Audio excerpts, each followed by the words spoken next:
This is the audio description for Indiana Disability Justice Task Force's Webinar number 9, Sex and Sensibility, Disability, Sexuality, and Available Adaptations. Originally streamed January 10th, 2019, 1 to 2:30 p.m. Eastern Time. I'm Caitlin Walsh, and I will be narrating any visuals or on-screen text that are not covered by the speaker. Links mentioned will be included in the video captions.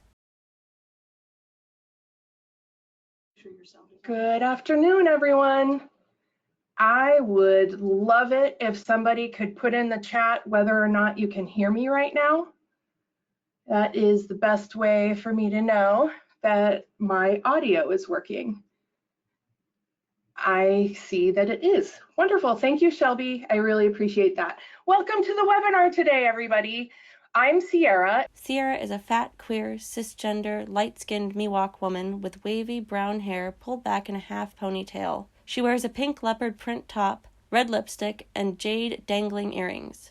And I'm your host, and you have arrived at webinar number 9, Sex and Sensibility, Disability, Sexuality, and Available Adaptations, with Em and Skye, who you will meet in just a moment. We are happy to bring you this webinar on behalf of the Indiana Abuse Prevention Disability Task Force, along with MESA and ICADV. There is a washed-out photo of two light-skinned people in jeans sitting and holding hands. We don't see their faces. And I am Cierra, I am your host, and this is just a picture of me. She quickly clicks past a picture of her in a green cardigan over a dress with black, white, blue, and pink zigzag stripes, laughing. The caption identifies her as Sierra Olivia Thomas Williams, she, her. Next to her is the logo for Indiana Coalition Against Domestic Violence. That's fine, we can move on from that. Before I go ahead and turn over the floor so we can get started, I just want to talk to you a little bit about what accessibility options and some sort of housekeeping things that are available to you. Under the heading Housekeeping and Accessibility are icons of a webcam, captions, play button, PDF, speaker, and question mark. We are using webcams today, which means that you have the opportunity to not only view the PowerPoint that was prepared, but you can also look at the speakers as they talk. I am going to turn off my webcam when I turn over the floor to Skye and Em. But I want to let you know that you have the option to turn on and off the webcams if it is distracting to you. So you can watch everyone or you can watch no one. In terms of access for folks who may be deaf or hard of hearing, we are using live closed captioning, and I want to say thank you so much to Gay Cordova, who has been our captioner through the last several webinars that we've offered this year. And Gay, you are so appreciated. So one of the issues with that is that I'm going to go to the next slide and show you the URL. Live streaming captioning. For access to the live stream captions for this webinar, open a new browser window to the following URL. Narrator's note. The live captioning link no longer valid. Captions are being added to the videos.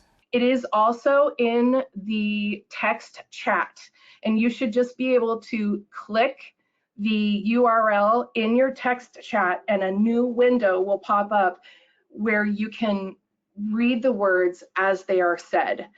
Unfortunately, GoToWebinar is not compatible with accessibility, so this is our fix. You just have to have several windows open.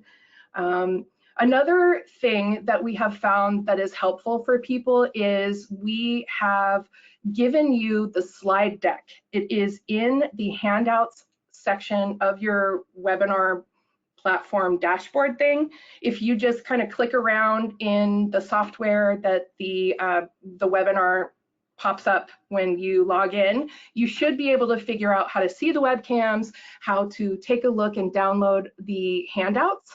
And I wonder if I'm forgetting something else. Oh, sound. If you are having trouble hearing, one of the best recommendations that we have is for you to turn off the speakers in your whatever device you're using and call in.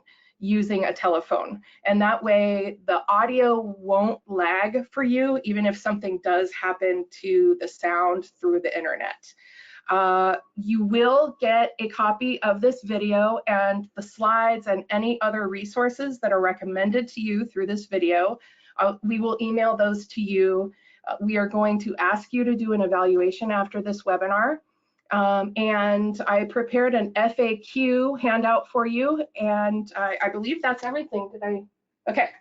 I want to encourage people again to use the option of live streaming, and I am going to go ahead and mute myself. Turn over. Hi everyone, thank you so much for taking a break from watching the drama with the royals to join us in a conversation about safer sex and accessible sexuality. I am one of the people who has helped organize this webinar series. My name is Skye Ashton Kantola. Skye is a fat, white, trans person with short cropped brown hair and wire-rimmed glasses. They wear a sky blue, long-sleeved flannel in the live stream. They have an introduction slide. Skye Ashton Kantola. She and they. Skye Ashton Kantola is a violence prevention educator, a community organizer, an engaged artist, and a work in progress. Skye's passion for positive social change is rooted in their experiences as a disabled trans person, a survivor, and born in part from their experience with crisis intervention and community organizing work in Texas and now in Indiana. Since 2013, they have served as the program coordinator for the Multicultural Efforts to End Sexual Assault, or MESA program, based out of Purdue University. Since 2018, has co-facilitated the Indiana Abuse Prevention Disability Task Force, engaging self-advocates, caregivers, and service providers in connecting disability justice with violence prevention. Through their art adventure, Fairy Bear Art, Skye also writes and performs spoken word poetry and creates visual artwork focused on trauma and resiliency in marginalized communities. In their free time, Skye enjoys compassionately disrupting complacency, doing positive dog training, exploring and practicing trauma healing, and taking care of the land. In their profile photo, they wear a red and black long-sleeved flannel, white earbuds, and casually hold a colorful walking cane. My name is Skye Ashton Kantola, and I've been doing sex education for almost 10 years. Can you go to the next slide?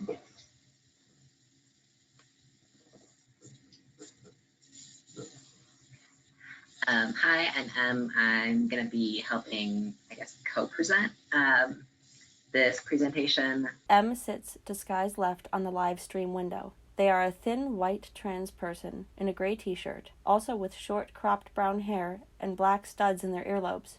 Em Mais, they, them. Em Mais is a disability advocate, student, and researcher. Em has been working alongside the Governor's Council on Disabilities, Youth, MOVE, and Kinsey Institute in various capacities to advocate for their community. Young and insightful, Em brings their whole self to their work. In their profile photo, Em sits in the grass with their service dog, a black lab named Quinn. Quinn is wearing a black service dog vest and lays across Em's lap. Both are smiling at the camera. Em is wearing their nasogastric tube, which comes from their nostril and wraps around their left ear, a maroon hoodie, jeans, and black shoes. I'm a student at IU, and I do a lot of really awesome work with sex research through the Kinsey Institute and a lot of different activism with disability and queerness and sexuality.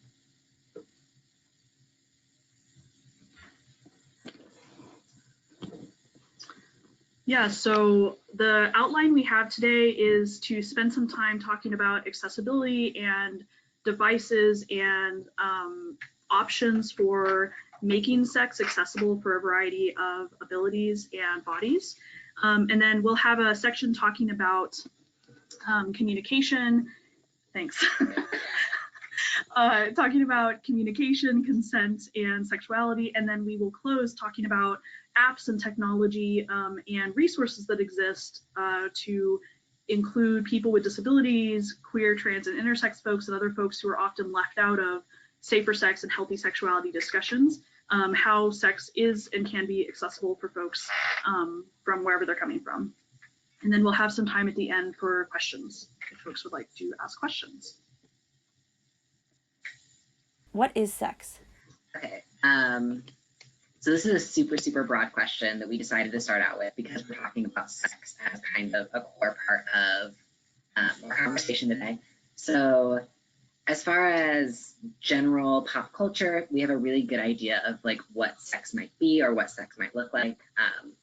That is a very, very narrow definition of sex. Most people think penis and vagina or Sierra, can you go to the next slide? oh, sorry. Or other really basic things like that. But we wanted to be very clear that when we're talking about sex, we aren't just talking about orgasms or penis and vagina or PIV sex. It could be one person or two person people or multiple people. It doesn't necessarily involve love. And it's not for everybody. We have a lot of really, really amazing ace folks in the queer community, and it's not necessarily something everyone has to do. Also, not goal-oriented, pleasurable, funny sometimes, messy sometimes involves genitals. But we want to emphasize to be yourself, make sure that everyone involved is consenting and having fun, and just do things that feel right and comfortable for you.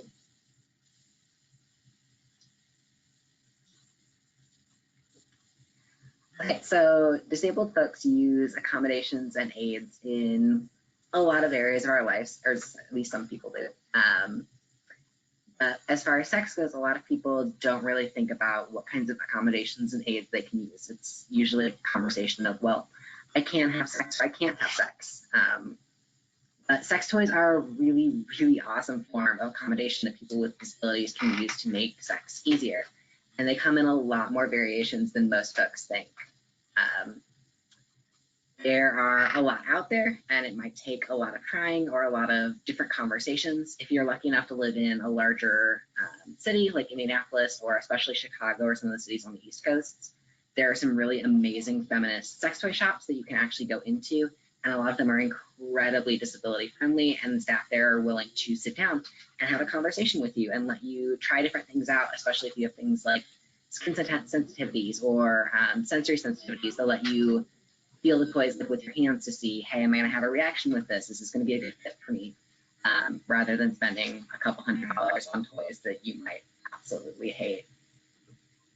Can I add one thing? Yes. So there's also a bullet point about how sometimes assistive devices or aids or even sex toys can be part of somebody's body. So that means that if your partner is somebody who has disabilities, to realize that maybe to you, they are somebody who uses a wheelchair, but for them, that wheelchair also they might consider that part of their body and really want to incorporate that in a really particular way in their sex life as well. So it's important, for some people, maybe different toys or assistive devices are just an assistive device or a toy that someone is incorporating into their sexuality, but other people might perceive those items to actually be a part of their body that they want to engage with in a really particular way. So it's important to have conversations about that. Whether or not you're somebody with a disability, everyone wants to talk about how they want to incorporate their body into different types of sex. And in a similar way, if somebody is also using a mobility device, or maybe if they have like a dildo or something, like different people have different relationships to assistive devices or toys like that. One size doesn't fit all, and that's okay. Some options. Not sure if we want to talk about this or offer material if folks want it on the way out. So this was a super interesting thing that I came across when I was researching a very, very similar presentation that I gave a couple of months ago. I'm absolutely horrible at pronouncing things.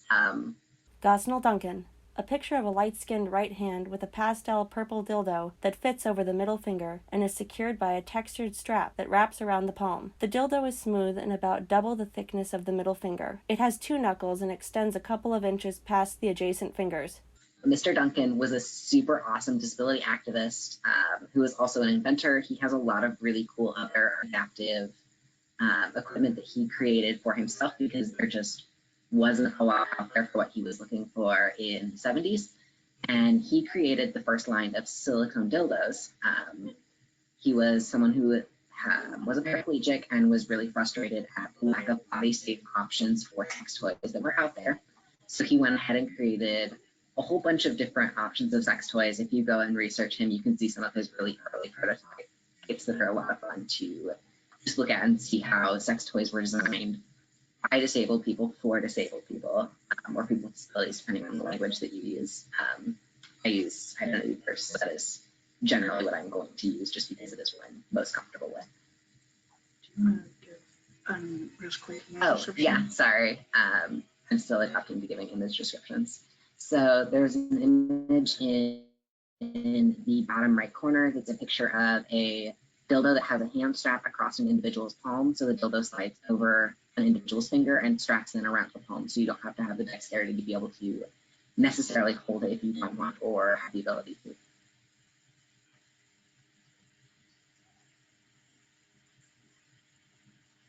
Right, so positioning wedges are something that you will see sometimes in PT or occupational therapy, if that's something that you're used to, but they can actually be a super, super helpful aid as far as sex.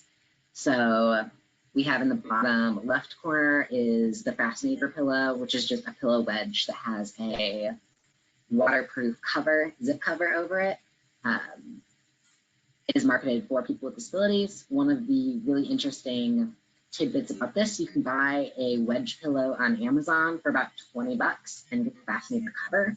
And it is substantially cheaper than buying the entire Fascinator pillow from their website, because people with disabilities are charged exponentially more for exactly the same things. So if you're looking for a wedge pillow, there are some really great ones on Amazon, and just throw a water resistant blanket over it or buy the Fascinator cover. The image on the right side is an example of some sort of positioning device. It has some metal bars that will help hold you up in the air, and then some like wide elastic bands that are strong enough to be able to carry somebody's weight. This gives you the option to be able to hold your body on top of your partner, or position yourself in ways that you would not be able to if you're not able to have a ton of lower body strength or mobility. The device is a wide rectangular frame with both ends bent down to form an open cube. The frame has two wide elastic straps that stretch across the center, parallel to each other. Above are several similar illustrations of a couple using the device to assist or hold their weight in a variety of sex positions, including oral and penetrative sex. Facing each other, facing away, standing, leaning, sitting, laying, crouching, both people being tops and bottoms, mutual oral, straddling, and suspending over one another. Okay, these are some really awesome ones that do not have cheap DIY options, unfortunately. So on the left side, we have our Liberator mount. It is a pillow that is designed to hold a magic wand. Magic wands are body massagers. I'm going to put that in quotations. They're originally designed as body massagers, but they are pretty widely known as a sex toy or a vibrator. The Liberator mount has a slide slot that you can slide the magic wand into, so you don't have to hold it. You can then lay on it or grind on it or whatever you are into.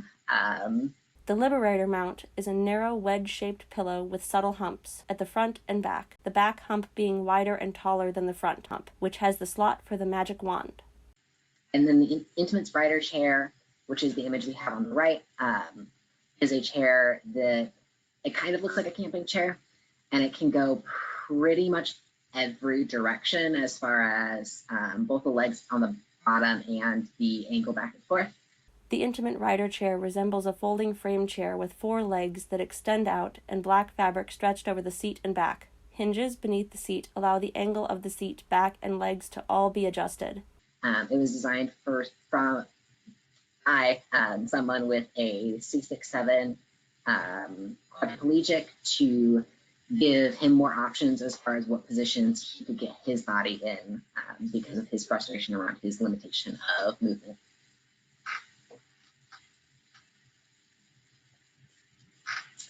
Okay, harnesses. Harnesses are one of the more common, I guess, sex toys as far as if you ask people what they know about. But they can actually be a super, super great accommodation for people who either don't have attached penetrative parts or just don't have mobility or want to use those. There are actually a lot more types of harnesses than you might originally think. So the traditional harness that you think about is the one that goes around your waist and would attach like an Audi normally would. We have two different options of really great harnesses here. The one on the far left is a hand harness that straps around your hand, kind of like a wheelchair glove or a fingerless glove would. And you can then attach the dildo to the palm of that. The one in the middle is a thigh piece that wraps around the thigh with Velcro. And you can slide the dildo then into that. The thigh harness is a thick band that wraps around the thigh and secures with two Velcro straps. It has a round hole to hold the dildo. And then the third one that we have is a support strap, which you can attach to various hard points, or just have your partner use in general to be able to hold different parts of your body or support different parts of your body if you aren't able to independently hold your body up or aren't comfortable holding your body up for long periods of time. The support strap is a simple, wide, thick cushion band attached to a longer, thinner strap with adjustable loops at the ends. And we have some really, really awesome hands-free options because a lot of the options that we've shown you so far require the use of your hands, which is not doable or comfortable for everybody. So here on the far left, I am not remembering the name of that, so we will have to throw that in the notes. This was one that was created by someone who had limited mobility. That piece in the middle straps around your waist on a belt-like piece, and then the other two toys shown off to the side, the one on the left is a vibrator that can be used to penetrate, and the one on the right is a sleeve that can then go over your body. It attaches to the part on your belt, and those move independently both in and out and vibrating, which is really great if you have limited mobility there. The Sex Machine by Humpus is a black square device with 4 anchor points for waist straps. It has a control panel with a power button and plus and minus buttons to increase or decrease intensity. At the top of the device is a small arm that extends back and can be connected to the aforementioned dildo or a silicone sleeve holder. The one on the top in the middle, I'm not remembering the name of this one either. There's actually, they're in the notes. Okay. Sierra, do you mind telling us really quick? Thank you.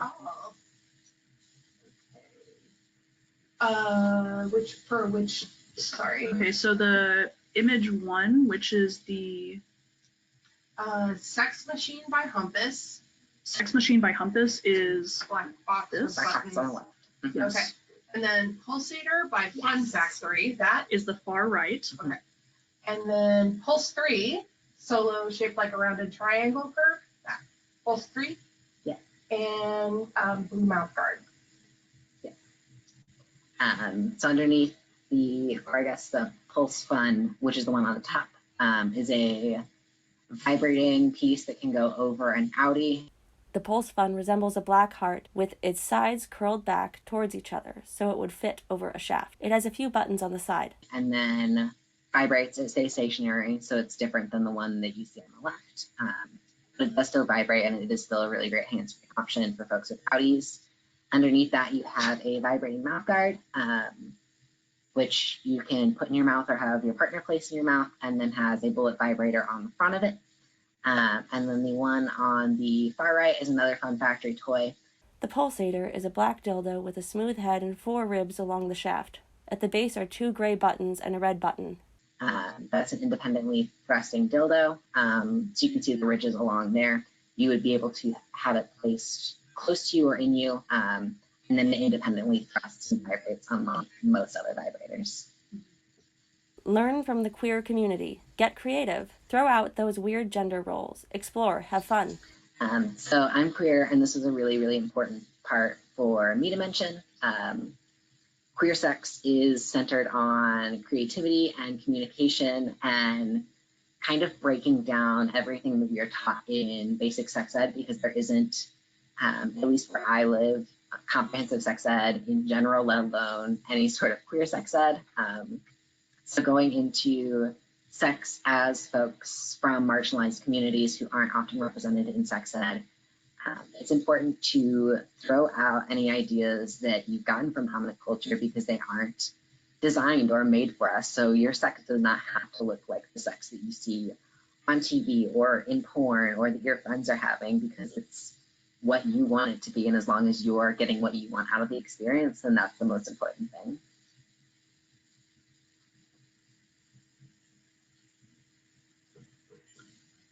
Okay, so we're going to spend a little bit of time now talking about communication and consent and sexuality. So do you want to start us off? Sure. So there are a lot of conversations happening right now in pop culture about talking about sex. Most of them are centered on having conversations with your partner or partners about sex, which is a really, really awesome place to start. But for people with disabilities, this is a lot more of a complex thing, and we might have to have a lot more discussions than our able-bodied peers would have to have. So some really great people to be thinking about as far as people you might want to talk to about sex would be your partner or partners. Your medical providers are a really, really important part of these discussions. Your caregivers or PCAs, if that is a resource that you utilize. Your teachers, especially for parents with disabilities, this is an important conversation that you might have. And then anyone else who's in your life that you think needs to be a part of these conversations should be a part of the conversation. And just going back to clarify, PCA is personal care attendant. So anyone who is coming into your home or working with you on a day-to-day basis to make sure that your wants and needs are met. Part of that, if you want sex to be a part of your day-to-day routine, it is a part of their job to make sure that that is a thing that is happening for you.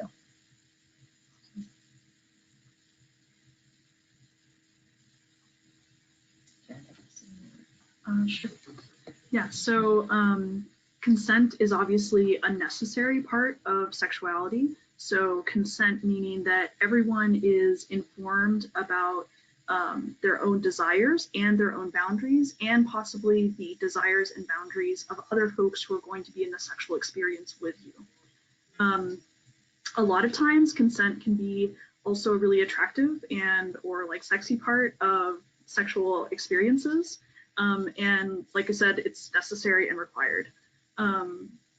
Talking about sex and also understanding our own desires and boundaries can be a really important and often overlooked part of sexuality education, which is why we wanted to spend a considerable amount of time going over that today. It's also important that a lot of times we talk about consent as in what does everybody want. It's also important to talk about what people don't want in a particular sexual experience or in their sexuality generally. Discussing what each person wants, what feels good and what doesn't, what works and what doesn't, and how communicating is going to work. And we're going to show you some of the ways that these conversations can also be really fun and interesting to go through for yourself or with partners.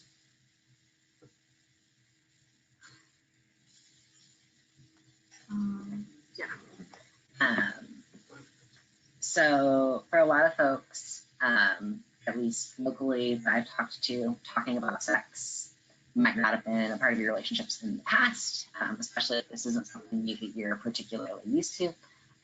It's not at all too late to bring it up. You could go home today and be like, hey, I saw this really cool webinar about sex and talking about sex.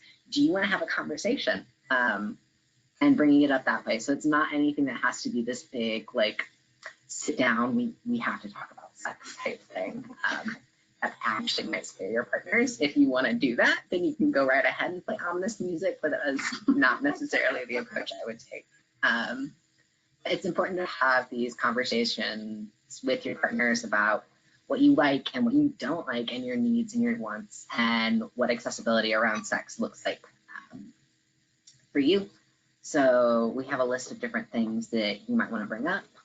Really important stuff would be things like testing status and what barriers you want to use, as well as things like some sort of communication system with your partner, like the red, yellow, green light, where you can communicate with them, hey, red, I need to stop really quickly without having to have a conversation about it.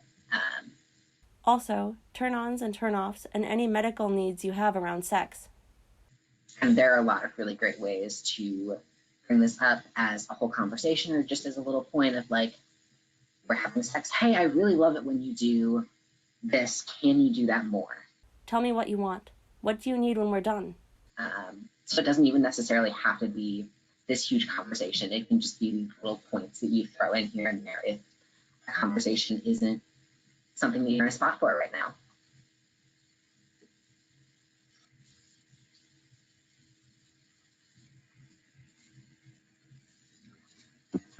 So there are some specifically unique considerations for safer sex that I often think gets left out of conversations when we're talking about sex for and with people with disabilities.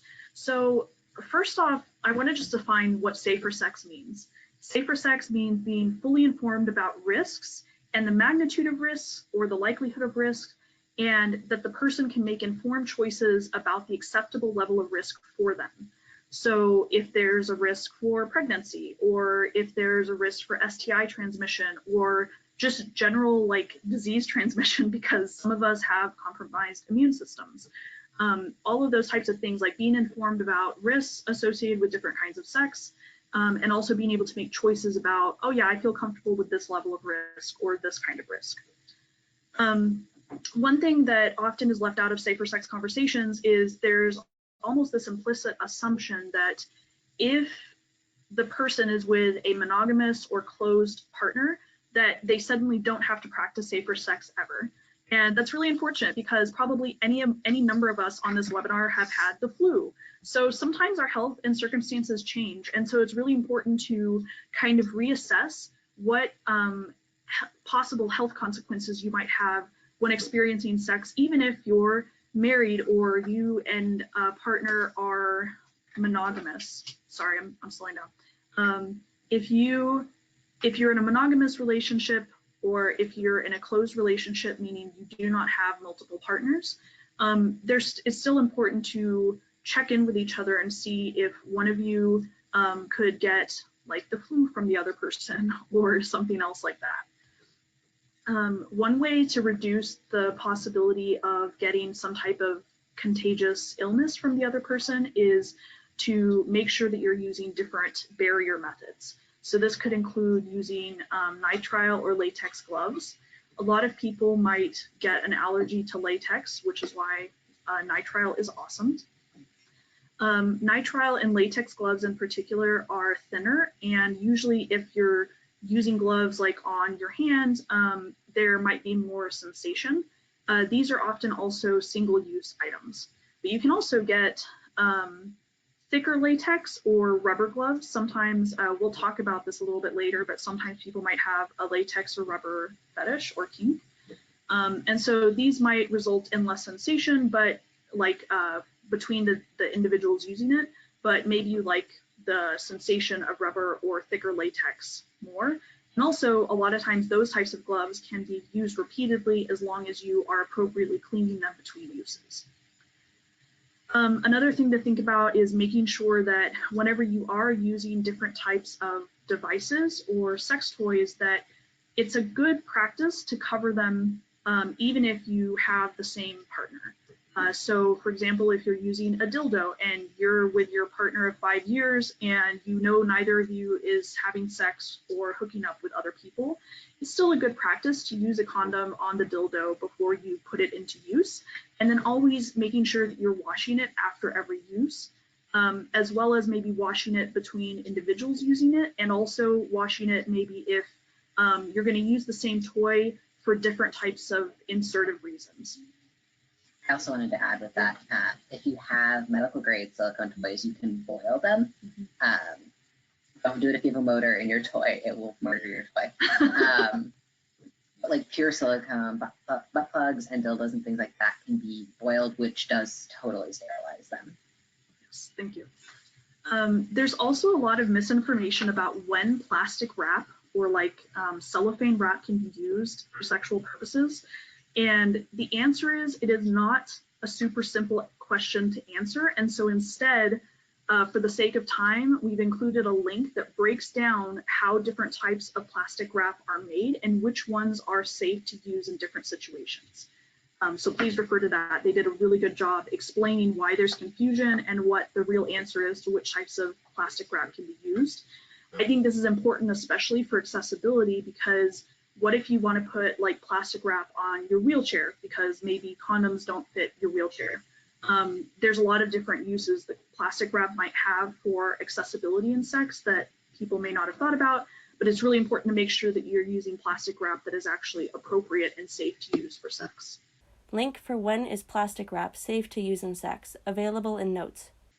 Another great thing for things like in your wheelchair, being water resistant is passenger blankets, which are totally water fluid resistant. You can dump a cup of water on them and it's going to stay in your blanket there. They're on the expensive end again, because why would we make anything affordable? Amazon has water resistant pet blankets that are not as large but work almost as well. I hate Amazon as a corporation, but really great sex stuff sometimes. So Em started to mention this earlier, but I wanted to make sure that we delved into it a little bit more. So setting boundaries, there can be a lot of specificity to setting boundaries that sometimes people don't think about. So I wanted to break this down into a few different areas and options that you can explore for yourself. A lot of this language has come from kinky communities, so K-I-N-K-Y. I did not come up with these ideas, but there's a lot of people who come up with really cool ideas around boundary setting that I am borrowing from.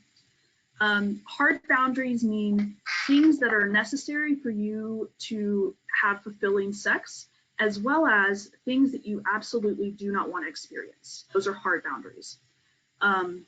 If that might be specific positions that you really are not comfortable in, specific sensations, maybe for some neurodivergent people, for example, the feeling of rubber might be really upsetting. So you just know you do not want to have rubber items in your sexual activity.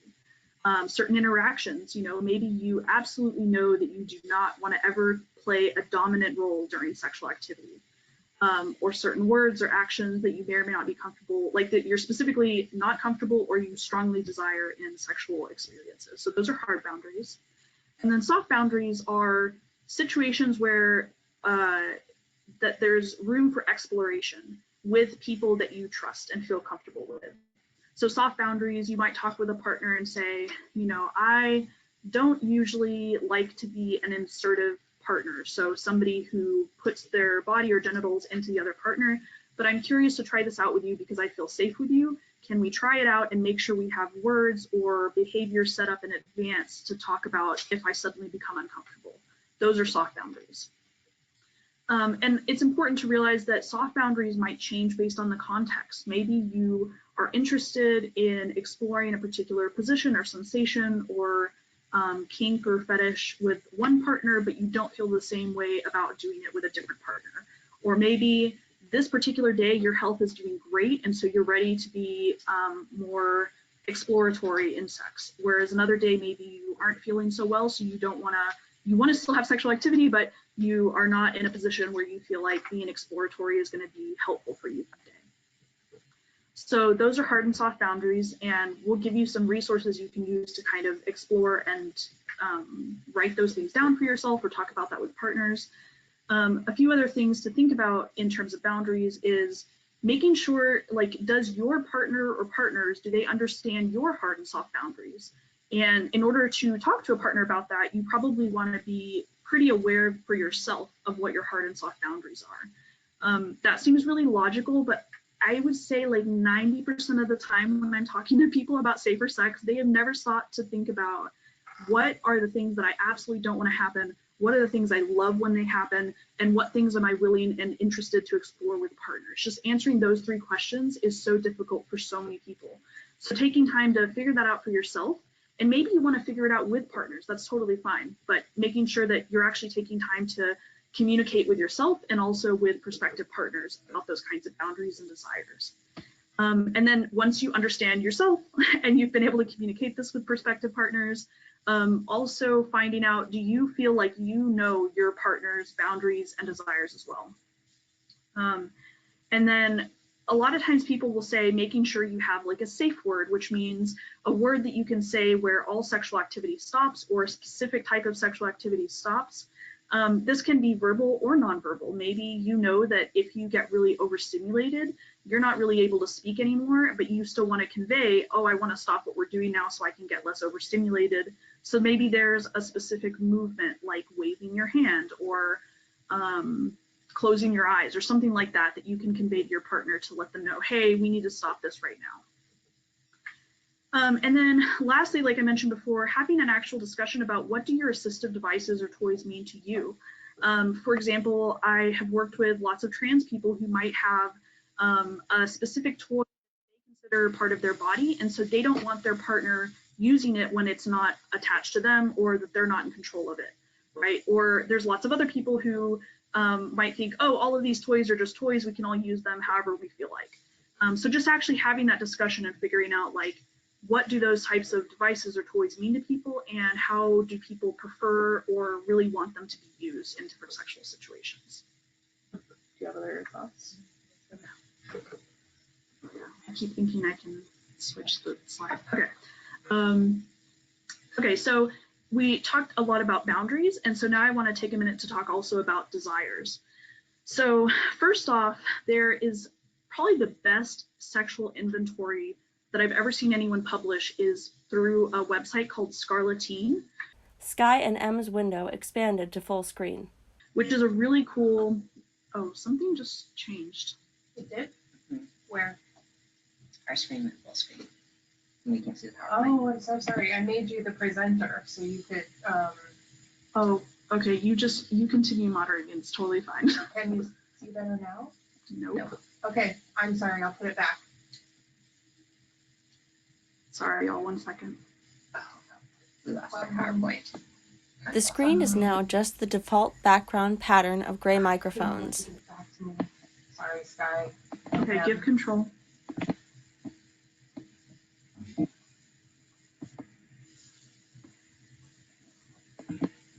We're coming back, y'all. Is it shuffled? Okay, I just set it to make you the presenter again. Okay. Are we back? Yes. What things Oh are my back? gosh, I'm not gonna mess with it anymore. I'm sorry. Okay. It's okay. Sorry. All right, I think we're good. Sorry, y'all. Okay, so exploring desires. So Scarleteen has a really good inventory checklist. I'm not going to click on it right now, but if you look up Scarleteen sexual inventory stock list, or just go to their website, it's pretty easy to find. Scarleteen's yes, no, maybe so, asexual inventory, stock list, link available in notes. And it lists everything from really basic like types of touch that you might enjoy or you don't enjoy. And you and your partners can fill this out together or independently and then look over it together if lists are something that are really helpful to you. There's also a really cool resource called Kink Academy. Kink Academy, do the work to be informed about safety. Link, kinkacademy.com. It is, I believe, an actual like paid service, but I'm pretty sure that they have like tiers of membership. But the thing that's really cool about Kink Academy is it teaches you so much about if you have specific kinks or fetishes that we'll talk about in just a minute, you can actually go to their website and they'll teach you so much about safety, consent, good communication during certain types of kinks. Okay, so I'm going to mention that and I'll say, so to define kinks and fetishes. So kinks and fetishes both are usually referred to whenever a person has sexual arousal through the inclusion of a particular object, fantasy, behavior, or sensation during sex. A lot of times definitions of kinks and fetishes will say that it's outside, these are sexual arousing situations or objects that are outside the norm of human sexuality. I don't include that just because I have no idea what's normal, and that seems such a weird way to define sexuality. But so I'll give examples. So somebody might, for example, have a shoe fetish. So they really like to make sure that shoes are somehow involved in sex for them. Or somebody might have a leather kink where they really enjoy wearing leather clothing or their partner's wearing leather clothing during sex. Typically, the way that these are differentiated is fetish usually refers specifically to something that is necessary for sexual fulfillment for a person. So if somebody has a shoe fetish, that means they really don't find sex sexually fulfilling unless shoes are involved in the way that they find arousing. It doesn't mean that that's all that sex can include, but that it should include their fetish in some way. Kinks are typically more broad, so it means they are experiences, sensations, or objects that add something to a sexual experience. And a lot of times you'll actually find kinky communities forming around specific kinks. Example, leather communities. And that might be so that people can get together just socially who have a similar interest. Some people will also have like sex education through these types of kink communities.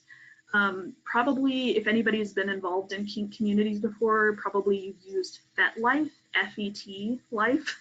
It's kind of like the original social media website for folks who are kinky and trying to meet other folks who are also kinky. I know community members have really intense feelings about FetLife depending on what subset of the community you're in, so I'm not endorsing FetLife or saying you should go to it, but just that it is a very large kind of starting point for a lot of folks who experience different kinks to meet other folks. That's all. So again, if to think about certain kinks, for example, someone might have an airplay kink, which refers to whenever they find it sexually arousing to limit somebody's ability to breathe, or for themselves to be limited in their ability to breathe. You can imagine, just by me saying that there's a lot of potential safety concerns with airplay. And so for certain kinks, there might be really specific safety measures that are really important to consider before trying them out. And so places like Kink Academy or FetLife might be really great resources to use to make sure that you are educated about possible risks and safety concerns before engaging in different kinks. I think it's also important for folks, especially with visible disabilities, to be aware when you're entering kinky spaces or fetish-based spaces. There is a really high chance, especially for folks who are very visibly disabled, that you will be fetishized and that your disability will be a kink. There's an entire subset of the community called devotees that have kinks and fetishes centered on disability. So it's a really, really important thing to be aware of if you're going to enter into a physical or virtual space.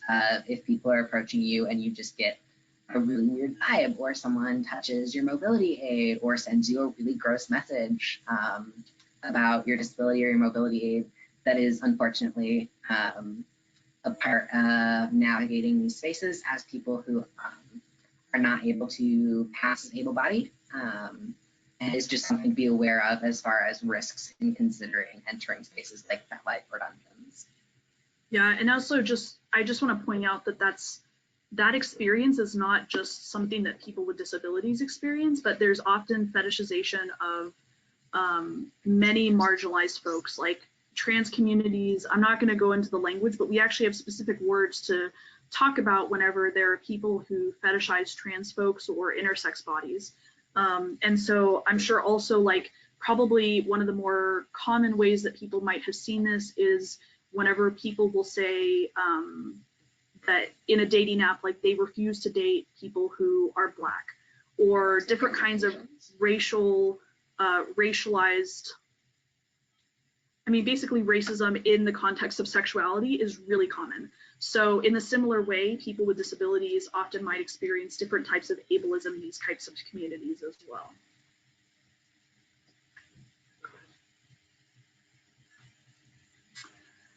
We wanted to make sure that we incorporate a little bit of conversation around incorporating trauma healing into sexuality.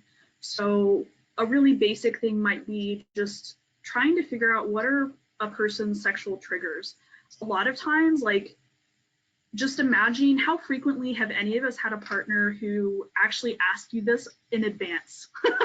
It's probably pretty rare, but it would be really cool if people started making the effort to say, hey, is there something that's really upsetting for you in sexual situations? Or is there something that is so overwhelming to you during sex that it makes you shut down? You know, just asking really basic questions about kind of the more difficult situations you might experience during sex. And then a lot of times, because it's so rare to even be asked about these things, you might not have an answer or know how to respond yet. So that's why it can be really valuable in advance just to talk about, you know, if you do get really overwhelmed, or you do experience shutting down or not being able to be very responsive because you get really triggered, you know, what do you want your partner to do in those situations that will help? How will you notice and respond to triggers if they happen during sex? Maybe helping for you means stopping everything and being left alone. Maybe that means them just like holding you. You know, there's so many different ways that somebody might respond. And so it's really good to have those conversations in advance. Something that I actually probably heard the first time for myself, this was a talking about how sexuality in itself can also be trauma healing. I probably heard the first time by an amazing sex educator named Ignacio Rivera. They are an educator through the Just Beginnings Collaborative, and I highly recommend you check out their work. But I wanted to mention that oftentimes in conversations I've seen about safer sex and healthy sexuality, there's this assumption that you can only have healthy sex or pleasurable sex if you've suddenly magically healed from trauma. And because trauma healing is such a lifelong ongoing process, I think that that's so unfair, because it says that implicitly survivors can't have fulfilling sexuality. And so I want to challenge that and just say sex itself can be used for trauma healing. For example, if someone experienced trauma where they didn't have control in a sexual situation, maybe their initial response to being submissive, so that's what DS, dominant submissive relationship, stands for, maybe to them being submissive has the added layer of having physical sensations of being submissive feel really similar to an assault they experienced. But if they have a trusting partner where they have the power to say no, stop, slow down, I like this, I don't like this, if they have that option and that agency in that situation, maybe being a submissive can actually be trauma healing for them to integrate that experience. It's just a random example. And then also thinking, like, very often whenever we're talking about experiencing pleasure during sex, that oftentimes we're not actually talking about, like, what do those things feel like in the body. It would be, I think, really enlightening to many people to actually stop and think, oh, you might think, oh, this sexual experience feels really good. What feels good about it, right? And trying to figure out, like, where in our bodies are we actually experiencing pleasure? What things might feel uncomfortable, but it's not a big deal because everything else feels good. Kind of taking time to have precision in the sensation of pleasure, I think, is something that could really support trauma healing for a lot of folks. And then the last thing I wanted to mention in terms of trauma healing is realizing that it's almost inevitable for any of us at any point in time to accidentally cause harm to partners in a sexual situation. Very often, even in violence prevention, people act like or talk about sex and sexual harm as if there are only survivors and perpetrators and no gray space. But in reality, it's very easy and very common to accidentally make mistakes and overstep boundaries or misunderstand something, or for there to be miscommunication. It's really common for people to accidentally hurt partners. And I think part of trauma healing and even prevention work has to be talking about how are we going to incorporate accountability into sexuality preemptively. So some examples I thought of for common forms of accidental or unintentional harm might be staying in a position too long, forgetting to check in the moment, disregarding or forgetting a boundary because of whatever you're experiencing with that partner, falling asleep. I can't tell you how many times people have contacted me because they get upset that their partner falls asleep and they feel scared to ask the partner if the person got bored or something. Usually falling asleep is just actually a response to the body experiencing endorphins, maybe from an orgasm, but people get really scared to talk about it. And maybe falling asleep was hurtful because that person feels neglected. But it's okay sometimes, like, people make mistakes. Your body has experiences that sometimes you don't feel fully in control of. So just realizing, oh, if I experience an orgasm, maybe I know I'm going to fall asleep, so I'm going to wait until we're done doing whatever we want to do before I experience an orgasm, so that I know if I fall asleep, my partner's okay with it. So just having those opportunities to talk about common mistakes.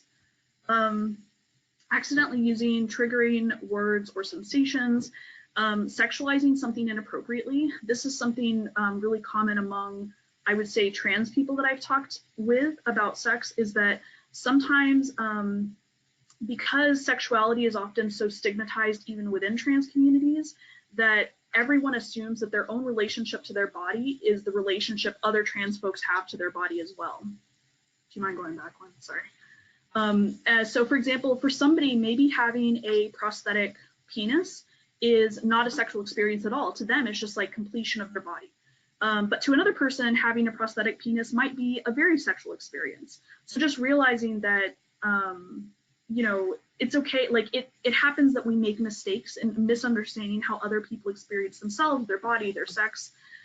And then I also want to mention laughing at moments of vulnerability. It's really common if sex just gets awkward or something happens that's unexpected, some people laugh to that, and another person might feel like that's a really vulnerable moment, and laughing maybe feels like an insult to them. So just realizing that like our responses to sex and awkwardness and clumsiness, all of these things that happen during sex can be really individual, and having time and space to talk with each other about if something does feel hurtful, how are we going to talk about it ahead of time? How are we going to, stop a sexual interaction so we can talk about the harm, and just making sure that that harm doesn't happen again.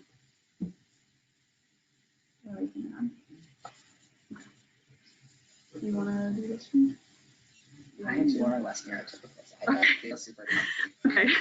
Okay. So this was a slide originally created by Em and their friend Lane Banister, right? Lane and Em created a lot of this PowerPoint and I added to it. So this was one of their previous original slides they created together. So considerations for neurodivergent partners. So one of the things they mentioned is sensory processing. So just checking in about like, are we okay in this particular room given the lights and sounds? Do people want music or not? The level or pressure of sensitivity around touch can be really important to some people. This can probably be best highlighted in non-sexual situations with how intensely people feel about ASMR. I don't even know what that stands for, but ASMR is where people like whisper on YouTube videos, and some people find that delightful. I find it very unsettling. Clearly the three of us in the room do not like ASMR. But similarly, people have really different experiences to sensations and pressure sensitivity. So just having those kinds of discussions ahead of time. And also thinking about neurodivergence in terms of like mood disorders.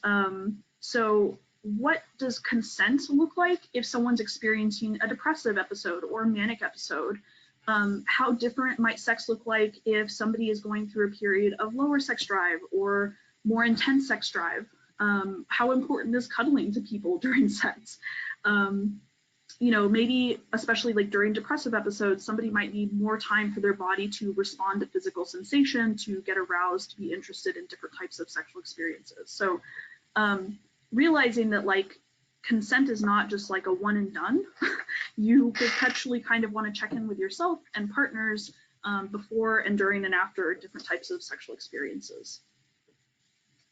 Another point that we've talked about in our original presentation was talking to the partner or partners about if there are times or situations where you feel like you can't consent.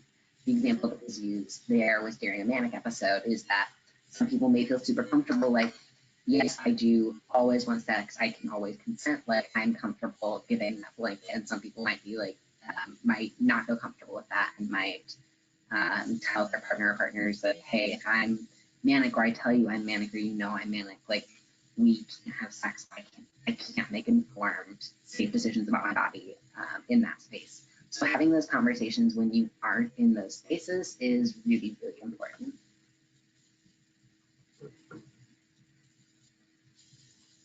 Okay, so talking about sex with your doctor might be a super normal thing for you. You might kind of roll your eyes, and for some people, this might be something that seems completely unreasonable outside of maybe your annual visit to your GYN. But for folks with disabilities, it is a part of your health. Your sexual health is a part of your health, so your doctor does have to be able to handle that. If you live in a more rural or conservative area or see a more conservative provider, there might be some pushback about this, but you can be brave and you can be insistent. This isn't something they can ignore. You couldn't come in and be like, hey, I can't feed myself anymore because I can't have my food. Like, you can't be like, oh, that's not my problem. Like, that's not essential for life. Like, if you want sex to be a part of your life, then your doctor needs to be able to handle that. And if not, then trusting in abundance of providers and trusting that there are other folks out there that you can talk to. And it might not be your GYN. Maybe your GYN really doesn't think that this is their problem. And maybe you have to take that to one of your specialists or your PCP. It's okay to have to try a couple of different providers, and that might be really, really scary if you've had a negative reaction to one provider to think about going to another provider and potentially having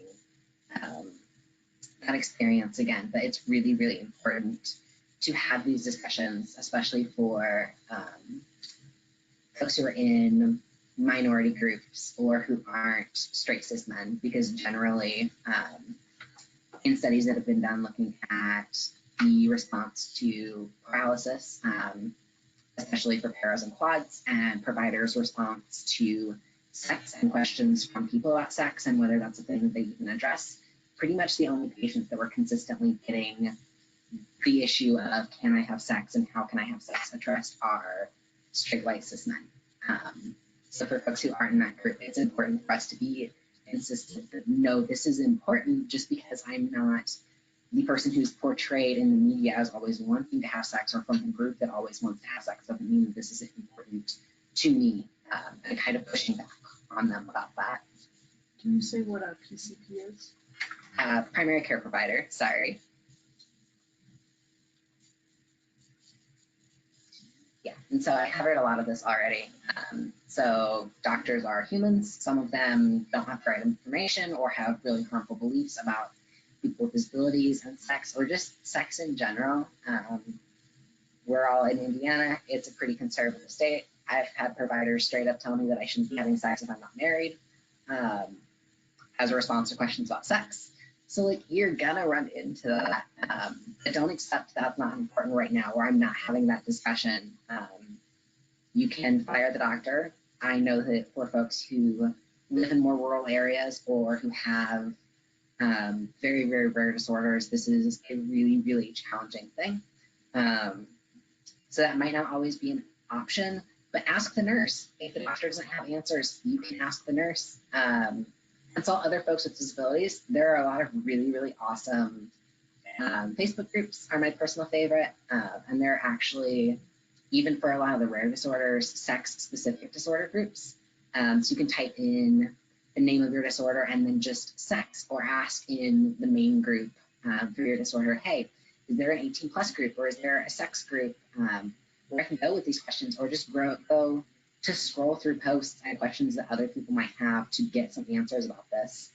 And then just trust your body. If something doesn't feel right, or you don't feel comfortable doing something, then don't do it, or find ways to do it that do feel comfortable for you. Can I add one thing? Yeah. I just want to add, sometimes it's like I mentioned, maybe it's not that the provider doesn't want to be supportive or informative, but they themselves maybe aren't informed. I've experienced doctors before, like whenever I was a teenager, the first time I came out to a doctor, they perceived me as a woman and they thought that I was only dating women. And so they flat out told me that that meant that I could not experience any type of STIs, sexually transmitted infections. And they told me it was great because it meant I would be a virgin forever, and they sent me away from their office. So I actually went to college thinking, oh, okay, I don't have to worry about sexually transmitted infections. And that there wasn't any necessary things I had to do to practice safer sex. That happens, I think, disproportionately to a lot of LGBTQ folks, where doctors may not be informed about safer sex and healthy sexuality for LGBTQ folks. And like Em mentioned, this is also sometimes an issue for people with disabilities. So it is important to realize that sometimes doctors are well-intentioned, but their impact can be very harmful. So it's important to realize, that you have a right to have information about your body that's accurate, and that if you do not have a medical provider who you have found who can provide you with that information, that there are also many providers who are happy to do distance education or distance support, where they might do like a web chat with you for education. There's also, like Em mentioned, an increasing number of really cool people who are people with disabilities who also have education that you can access on YouTube or different types of social media platforms. Always fact checking on there. Yes, as much as I shit on WebMD, it's actually really helpful. Okay. So like I mentioned earlier, PCAs are personal care attendants. They are folks who usually are coming into your home to help with your activities of daily living. And this can range from anything from helping you make food to helping you run and get groceries or whatever errands you want. And if you want sex to be a part of your life, then it is their job to facilitate that. And if they aren't willing to, then it's your right to look for other PCAs or caregivers to help with this. We had a lot of really interesting questions at our last presentation around this and around how to find PCAs that are comfortable with this and how to make sure that we aren't blurring the line between like consent and the professional relationship with a PCA. I think a lot of that comes down to communicating and having really open conversations when you are in the process of hiring PCA. I know that there is someone who is local to me, who I'm close to, who is a queer woman, and sex is a very, very important thing for her. It is something that she needs her PCAs to help her facilitate. And so when she posts looking for PCA, she posts as a part of her bio, I am a queer woman. A part of your tasks every day will be helping me make sure that like I can have sex independently. This does not mean that I want you to have sex with me. It might just mean that I need you to help me to help me get in bed naked and put a vibrator on my thigh. And if it falls off, then I can hit the page button and you will come back in and put it on my thigh. If you want to have a video recorder up during that to make sure that there's no accusations between you and the PCA, that might be a really, really great security method.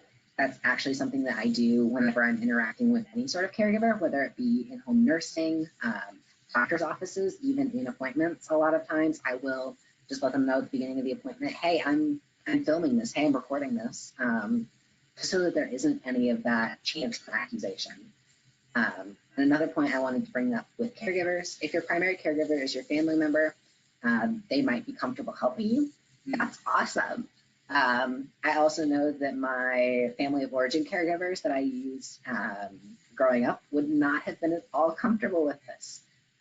If they're not and you're a legal adult, even if you don't use a PCA for other things, you can have a PCA come in to help you shower and help you have sex. And sex surrogacy is also a really, really awesome avenue for folks who have the financial means too. Sex surrogacy is a form of sex work in the United States that is legal. It is an itty bitty teeny tiny loophole where full service sex workers, meaning somebody who will do anything on the range of sexual behaviors, gets trained through a certified institution or organization. Most of the ones currently are in Texas for some odd reason. But they get certified through that organization and then are legally able to have sex and be paid for sex with people with disabilities. Only with people with disabilities. Yeah, it's a really strange loophole. You will see in some European countries where you can actually get sex workers paid for as a person with physical disabilities, which is really awesome because sex is a part of most people or a lot of people's like needs. It is not a desire, it is a need for a lot of people. And a lot of European countries are starting to recognize that. It's not recognized in the US. So sex surrogacy is a massive financial privilege because it is not cheap, but it is an option that folks have if that is something that you need or want. Sorry for that little rabbit hole. Oh, it's so good. The rabbit holes are great. Do you want to talk about teachers? Yes. So this is the one that usually gets the most raised eyebrows. Why would I talk to my teacher about sex? Why would I talk to my kid's teacher about sex? That's weird. If you look at a lot of schools, K-12 schools, it is the norm for students with disabilities, physical disabilities, intellectual disabilities, pretty much anyone who has an individualized education plan or a 504 through the state to be pulled out of their classes during sex education for supplemental instruction, whether this be with their special education teacher, whether this be with physical therapy or occupational therapy. It is not deemed as important enough for these students to be in these classrooms learning with their peers about sex and sexual health, which is underwritten by so many messages about these kids won't be having sex, these kids aren't having sex.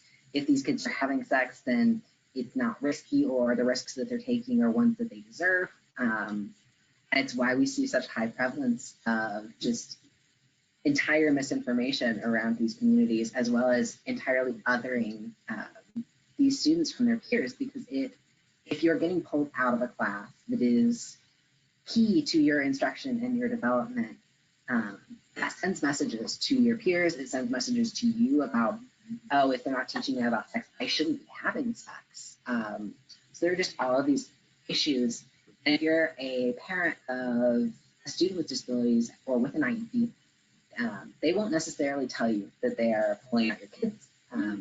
I have a parent that works in special education. Their school does not inform the parents of their students that their students are not receiving this education, because it is a part of what they agree to when they agree to supplemental education as a part of their individualized education program or their 504. So going in and being very, very specific in your IEP or 504 meetings, or even at this point in the semester, emailing your professor or emailing the principal or your student's teacher or your children's teachers and saying, hey, I just wanted to bring this up. It is really important for me that my student is in the sex education classes. I want my student to be well aware about sex and sexuality, and to receive the same information as their peers. If they need to be pulled out of classes, pull them out of other classes. But this isn't something that students with disabilities should be forced to miss. And it is your job to advocate for your child and to make sure that they get both this education from sex ed, and as we said earlier, sex ed is not comprehensive. It is especially not comprehensive in abstinence-only states, meaning students are only taught about abstinence.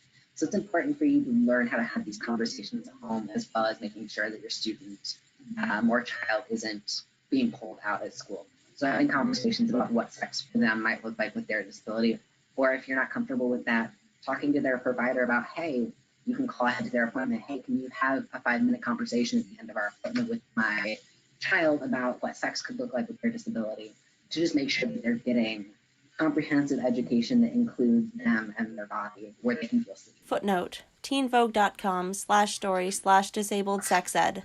Okay, so I wanted to take a few minutes for us to be able to talk about some really cool technology and resources that exist. So first off, there are several really cool safer sex apps that exist. There's one called Safer Sex Tips, and this is more of a Q&A style format.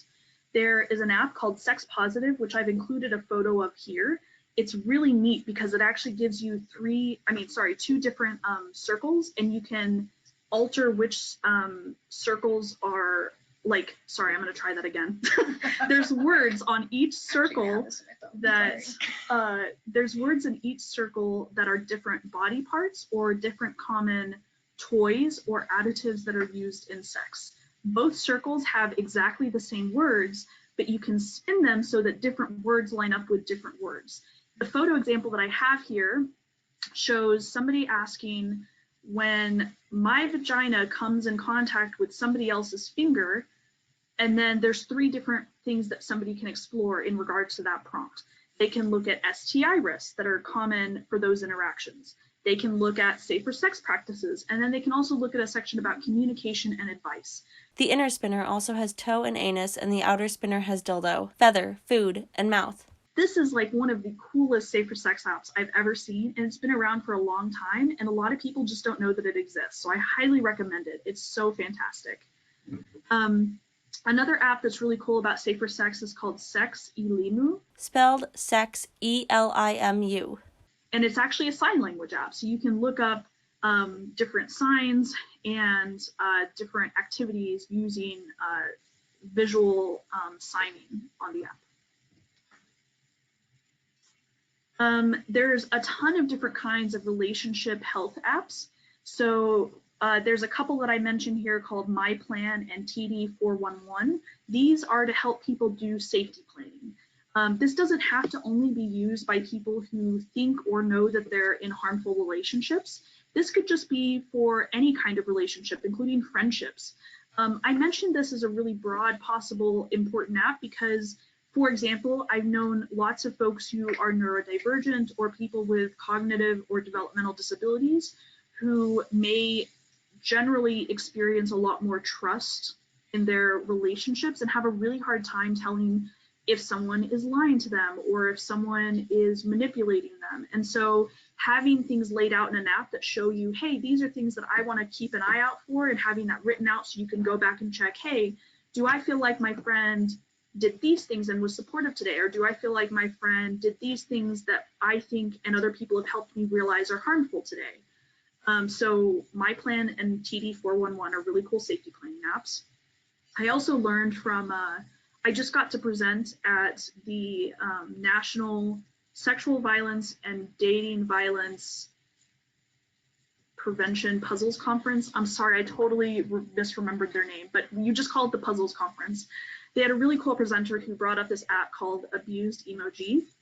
And it's a way to communicate visually if a harm has happened. And I actually have a photo from that app from their like front page.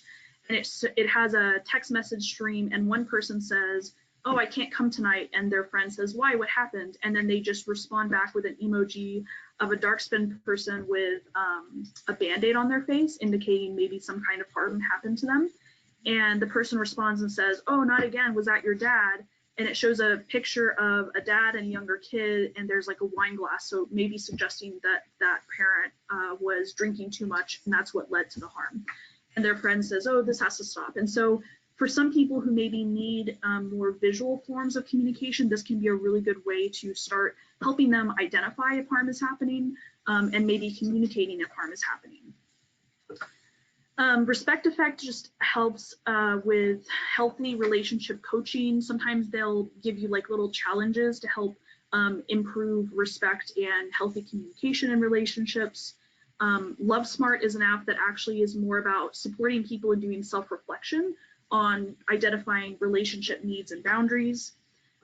Tit for Tat is a really cool app that it's actually helps you divide up home tasks, like domestic tasks you might be doing, and it helps you create to-do lists within the relationship together, and then you kind of like get points as you each do the things that you said that you would like to do. So maybe if you're someone who like really wants to put more effort into your relationship, and but you are very externally motivated, you can now get points for doing the dishes. That is something that helps you. I find this app kind of funny because I have talked to so many people who will say cleaning is sexy, you know, and it's just like mostly like they really want their partner to put more effort. So this is just an app that can help facilitate that. I didn't want to leave out cuddle positions. This isn't like an overtly sexual app, but I think that cuddling is often an underrated part of like affection and sensuality in relationships. So there's literally an app that can just give you ideas for different cuddle positions. Circle of Six, Kite String, and there's a ton of other apps in this category that are actually about dating safety. They help you maybe put certain people in that app, and you can schedule dates in the app. Not with other people, it's like an internal calendar for your phone that says, hey, I'm going to go on a date at 6 p.m. on this day. And you can set it in the app so that if you don't check in with somebody in like an hour, that it will send a message to the people that you put into the app. In order to do that, of course, you have to talk ahead of time to friends, the people that you want as your safety contacts, and say, hey, if this app reaches out to you, I want you to call me. Or another situation, somebody might say, hey, if I put you in this app and you can't reach me by this certain time when the app texts you, I need you to call the police. Something like that. So it gives you a lot of flexibility in what you actually want to happen. And then I haven't explored this app a lot, but I just wanted to let people know it exists. There's an app called Reboot that's supposed to be helping people with porn addiction. So it exists. I'm sorry, I can't give you a lot of information. I haven't like used it or checked out how it works very much. Can you ask people if they can hear you? So I'm getting conflicting sound information. Can you hear us? Can you hear us okay? Other people who can't hear?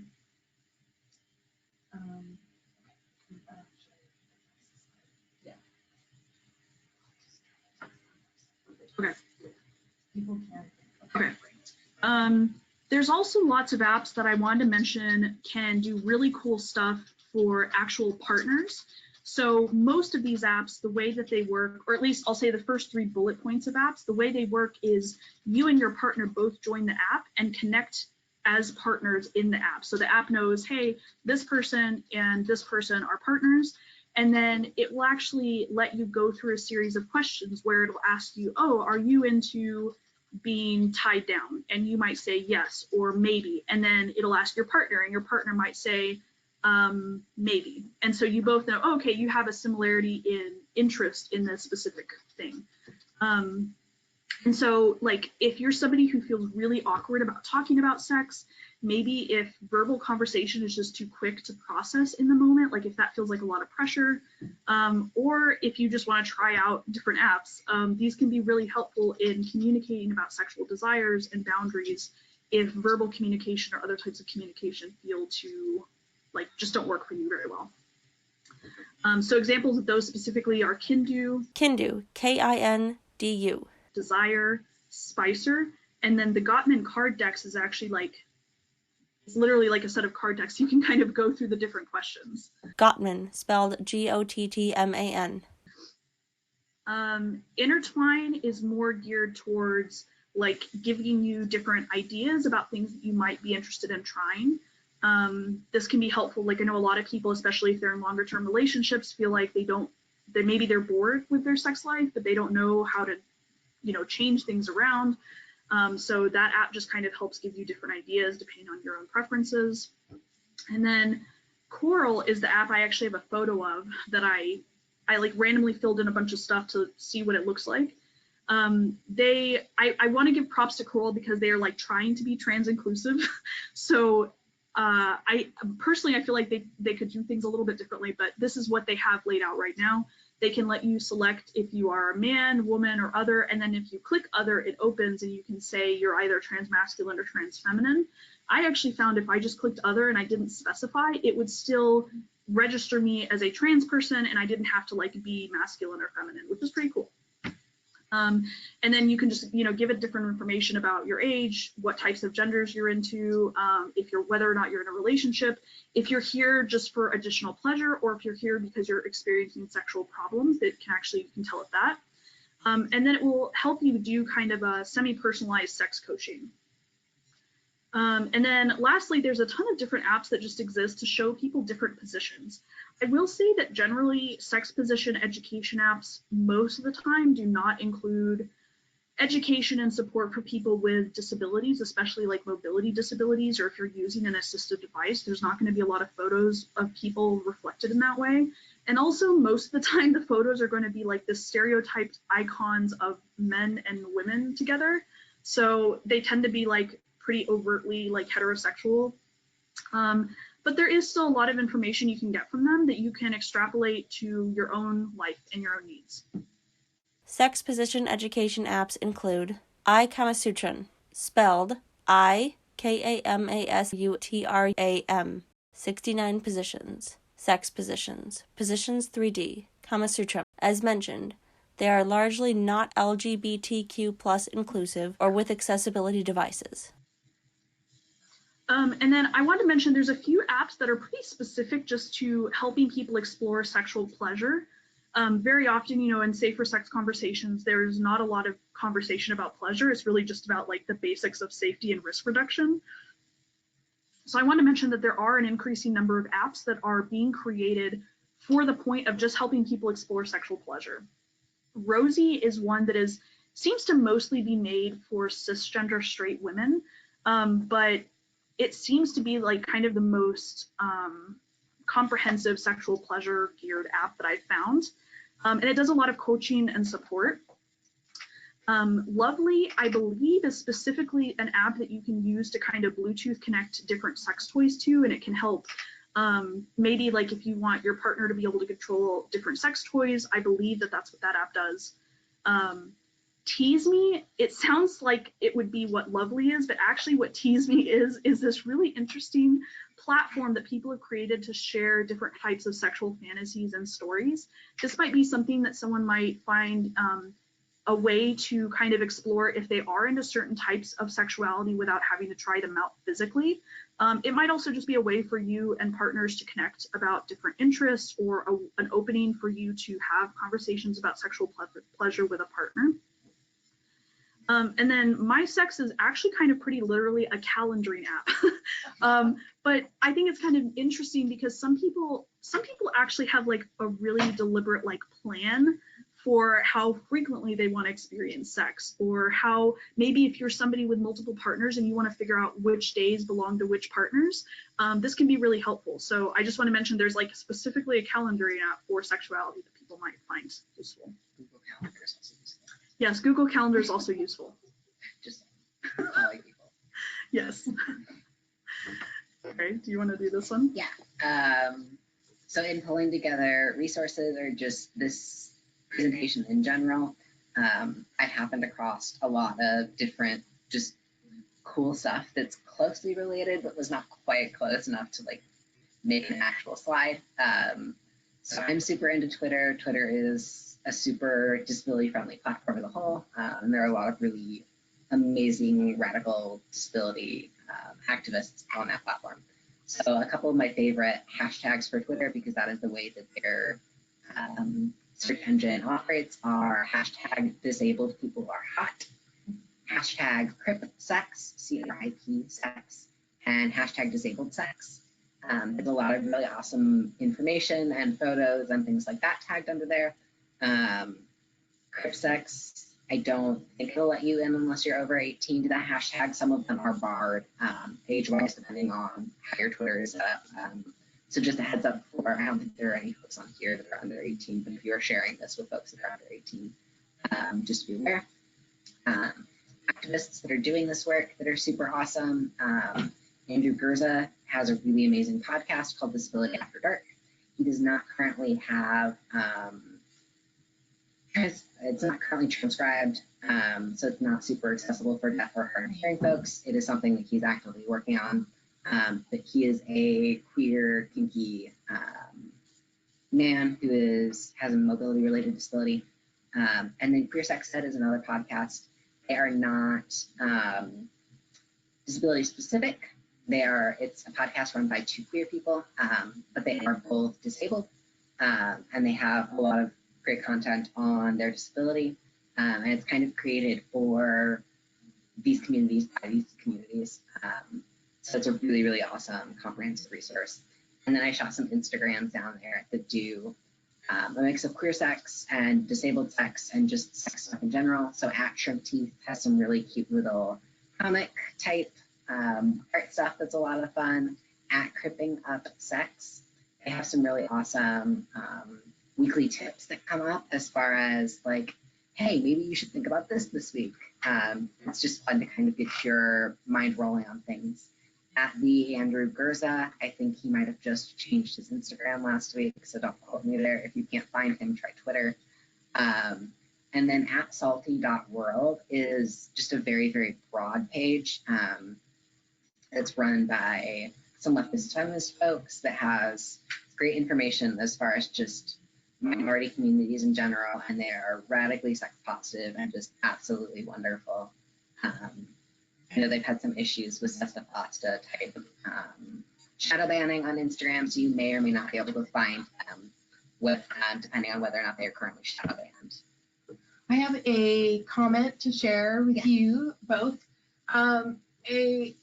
Sarah writes, should I turn on? Okay, Sarah writes _ang host, ANG host, writes comics and is making a quick and easy guide to sex and disability, and it might be the same person. So it's not the same person, but everything that is written by that little group of humans is absolutely magical. Yes, lovely. I just purchased several of their books. Their Disability Guide to Sex is not out until sometime later this summer, spring. I don't know, it's pre-ordered. Show up. Can you go to the next slide? Yes.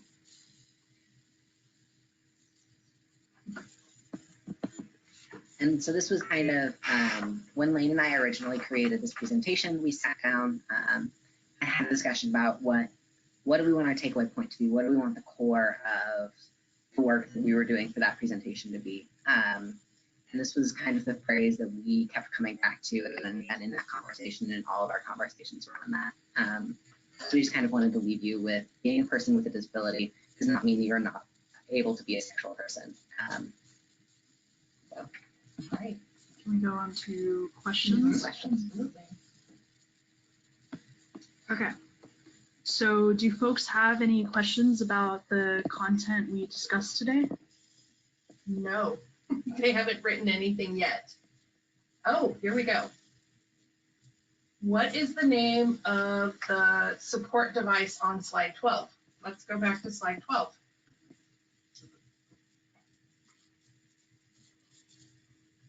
Let's look at this together.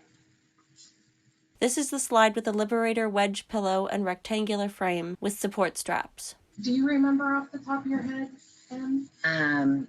So the wedge is one. Oh, it should be in the image descriptions. Oh, okay. So It's right there. yeah, so the cover and the original are from Fascinator. Oh, yeah, no, I do not know off the top of my head for that one. What did you call this though? I can probably pull it back up in my Google. That would have been mobility assistive devices for sex was what I Googled, and it was in the first 15 images when I pulled it up on Google Image. So it should be fairly easy to find. I did not go more than one full page in to find any of these images. Does that help? Yeah, and if that does not help, Okay. then feel free to grab my email, and you guys can email me for stuff, because I have links to all of this. It's just on a separate Google Doc. Okay. What about, thank you. Yeah. What about, do you think health insurance would cover sexual assisted devices? And then what would you recommend if it didn't? They don't at all, unfortunately. So this is kind of a tricky spot to be in as far as this being a need for a lot of people and a lot of this not being accessible. Like I said, how I've mitigated this and how a lot of other folks with disabilities that I know have kind of navigated this has been DIYing a lot of this stuff. So the slide that we're on now, I honestly probably would not buy that. I would go get PVC pipe from Lowe's. And I have a partner who has a circular saw, or a sweetie has a circular saw. And I would circular saw that. And then I would use PVC glue. And I would probably spray the whole thing with some sort of water resistant barrier. And then I would get thick straps of elastic from Joann's. That would probably cover me $15. The only thing that I buy and pay money for are things that I am putting in my body without a cover. And with that, you're going to want to make sure that you have good silicone stuff. So that stuff's going to run you $50 to $100, unfortunately. As far as adaptive equipment, DIY it, buy a $20 wedge foam from Amazon, and throw even like puppy pads. You can get extra large puppy pads from Petco. It's like $8 for a big container. Those are totally waterproof, and they're soft, so they don't suck like tarps. Versus chucks, which are what are water resistant, individual use pieces of plastic with cloth on top of them. Those are about $25 to $40 for a pack of 10 puppy pads. So a lot of it will come down to just being really, really creative. Google or Twitter pervertables, PERVERTABLES. That's going to be a lot of examples of things that people have taken their everyday objects that they've turned into or perverted into sex objects or sex toys. It is an actual word that is used a lot in the kink community, because honestly, a lot of the kinky, especially kinky queer folks I know, are young and poor as hell. So get creative. Like, that's my best answer for you. I just wanted to share with us that some people are checking out these apps and the Instagrams and things, and Limu is in Kenyan sign language. So it is not for American Sign Language. So just FYI for all of us. And then this is a question that you will not be able to answer in the 2 minutes that we have left, but I'm still going to ask it because yes. And so that is, what recommendations would you have for creating a disability inclusive sexual health curriculum for use in schools? And so I'm picking up that this person is talking about K through 12. Talk to people with disabilities that are already doing this work. Reach out to us, pay us. The amount of labor that I have been asked to do by organizations run by generally white cisgender able-bodied heterosexual folks who come to me and ask me to do massive amounts of labor, not realizing that I am a full-time student with 2 jobs. It's ridiculous. So hire folks with disabilities who are already doing sex work or sex health work to come in and do this. Don't ask your disabled second cousin. They won't have the information. That happens though. The number of people with disabilities that have come to me and they're like, how am I the expert on this? So ask us, pay us. And if you're really new to talking about sexuality and disability, you can start off by just looking at on social media some of the people that we've recommended, and you'll find that people who are already doing this work are also connected to a lot of other folks who are doing that work, probably in your area. So it's not super difficult to find people who are sex educators and have disabilities who can give you a lot of really important information for your area just by looking on social media. And do you mind if I turn my mic back on real quick to close us? I just wanted to say thank you for Cierra. If I apologize if I pronounced your name wrong, for letting us know that on that stool on the right side is called a sex stool or an adjustable sex chair, and it's available from Kinkly on Amazon.com. Okay. So I am going to take us back to the end. We are wrapping up here, and I just want to point out some resources that I have that Skye and I and the Abuse Prevention Disability Task Force have available for folks out there if you're interested. A pop art style graphic of an ecstatic smiling woman says, "But wait, there's more." Do you want to learn more about the intersections of disability justice and sexual violence prevention? Webinar series on YouTube, The Hub on Patreon, Vera Institute of Justice Accessibility Materials, 2019 to 2020 webinar series. Contact the presenters. All of the following information is available in a handout in your little handouts pane, but I just want to draw your attention to the online resource hub. The logo is a purple circle outlined in yellow with the yellow text, The Hub. That we have. It is increasingly becoming more and more full of wonderful, accessible information created by people with disabilities for people with disabilities. Indiana Disability Justice and Violence Prevention Resource Hub by the Indiana Abuse Prevention Disability Task Force. ABDTF supports a statewide effort to prevent violence and enhance independence and wellness among people with disabilities. Join us free in our online community. Narrator's note: the Patreon has been retired. Please visit us at indisabilityjustice.org. If you're interested in the webinar series that we did last year, we have a YouTube channel that you can visit, and in the handout, all of these URLs are active.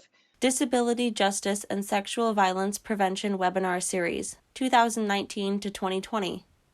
This year, we brought to you 3 different webinars about different subjects. Registration period for these links has passed, but the webinars are available on ICAVD's website. Sexual Violence Prevention with People Who Are Deaf and Hard of Hearing with Holly Elkins, Mental Health, Neurodivergence, and Sexual Violence Prevention Panel. Nothing About Us Without Us, Accessible Organizing. Including the one today, and there are the links there if you'd like to check them out if you haven't already heard them. Webinar 10, postponed, to be determined date. Sexual Violence and Disability, a Social Justice Framework for Service Providers with Richard Propes, Indiana Bureau of Developmental Disability Services. We've postponed one of the webinars that we had set up because our colleague became very ill with an infection and actually had to have one of his legs amputated, and so he is in recovery right now, and I want to encourage people to continue to register for that webinar. It's amazing. Narrator's note, registration period is closed. Link no longer valid.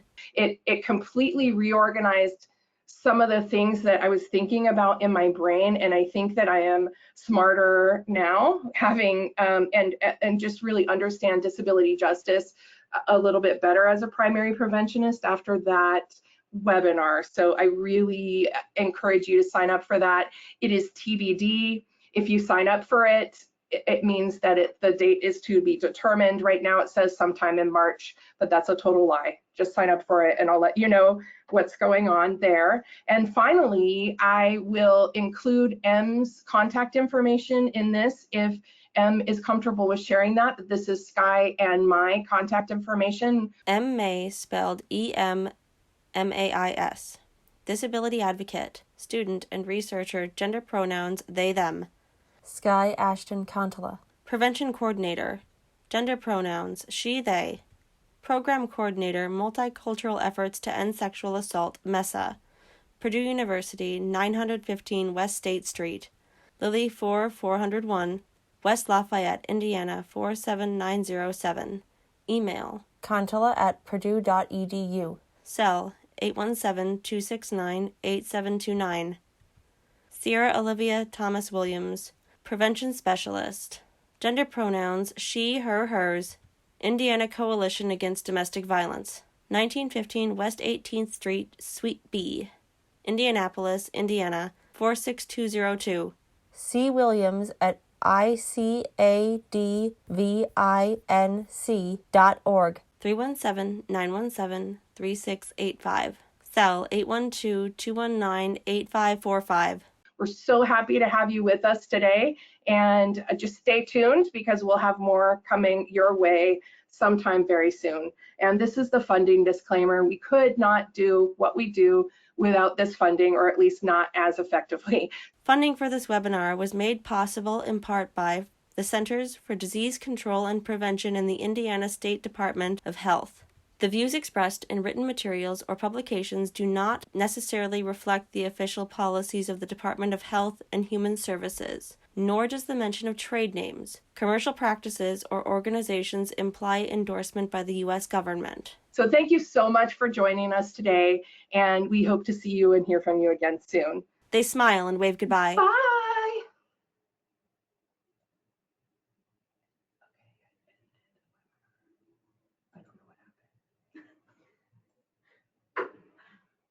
Yes. Oh. After the sound cuts out, Skye and Em zoom to full screen and laugh.